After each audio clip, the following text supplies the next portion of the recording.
రాజమండ్రిలోని దేవాదాయ శాఖ ఆర్జేసీ కార్యాలయాన్ని కందుకూరి రాజ్యలక్ష్మి విద్యా సంస్థల విద్యార్థినులు ముట్టడించారు. మా కాలేజ్ హాస్టల్ ని మాకు అప్పగించండి, మా గ్రౌండ్ మాకు కాలేజ్ ఇవ్వండి అంటూ నినాదాలు చేశారు. ఎస్ఎఫ్ఐ ఆధ్వర్యంలో విద్యార్థినులు ధర్నా చేస్తున్నారు. విద్యార్థుల ఆందోళనకు ఎస్ఎఫ్ఐ జిల్లా కార్యదర్శి రాజా మద్దతు ప్రకటించారు.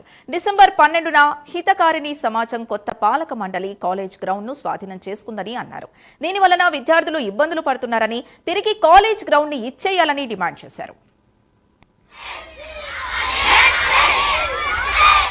విద్యా సంస్థలు ఎస్ఎఫ్ఐ పోరాట ఫలితంగా జీవో నంబర్ 42 ప్రకారం ప్రభుత్వం హ్యాండ్ ఓవర్ చేసుకుంది. గవర్నమెంట్ విద్యా సంస్థలు నడుస్తా ఉన్నాయి. ఈ రోజు కొత్త పాలక మండలి ఏర్పాటు చేసిన తర్వాత హాస్టల్ మాది అనుకుంటూ హితకారిణి సమాజం యొక్క ఎండోమెంట్ ఈఓ అధికారి అలాగే హితకారిణి సమాజం డైరెక్టర్లు కూడా వచ్చి హాస్టల్ మాదని చెప్పి డిసెంబర్ 11వ తేదీన హ్యాండ్ ఓవర్ చేసుకున్నారు. అది తప్పని చెప్పి కమిషనర్ డిసెంబర్ 27వ తారీఖున సర్క్యులర్ ని పంపించాడు.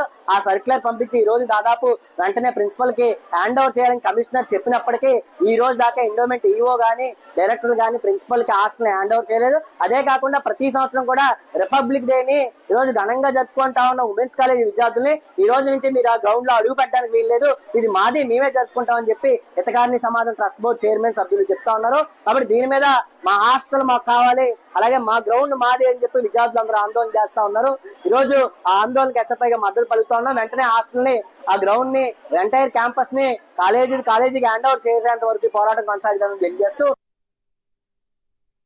ఇప్పుడు మా గ్రౌండ్ లేదు, ముందు నుంచి గ్రౌండ్ తీసేసుకున్నారు, వెనకున్న హాస్టల్ తీసేసుకున్నారు సార్. మేము గ్రౌండ్ లేకుండా మేము రిపబ్లిక్ డే ఎక్కడ చేసుకోవాలి? మా కాలేజ్ లో ఎన్సీసీ స్పోర్ట్స్ అనేది మెయిన్ గా ఉంటాయి సార్. అయితే ఎన్సీసీ లో నాకు ఎన్సీసీ గ్రౌండ్ లేకుండా చేసేసి స్పోర్ట్స్ గ్రౌండ్ లేకుండా చేసేస్తే ఎలాగా సార్? మా కాలేజ్ లో చాలా మంది స్పోర్ట్స్ ఆడే వాళ్ళు ఉన్నారు.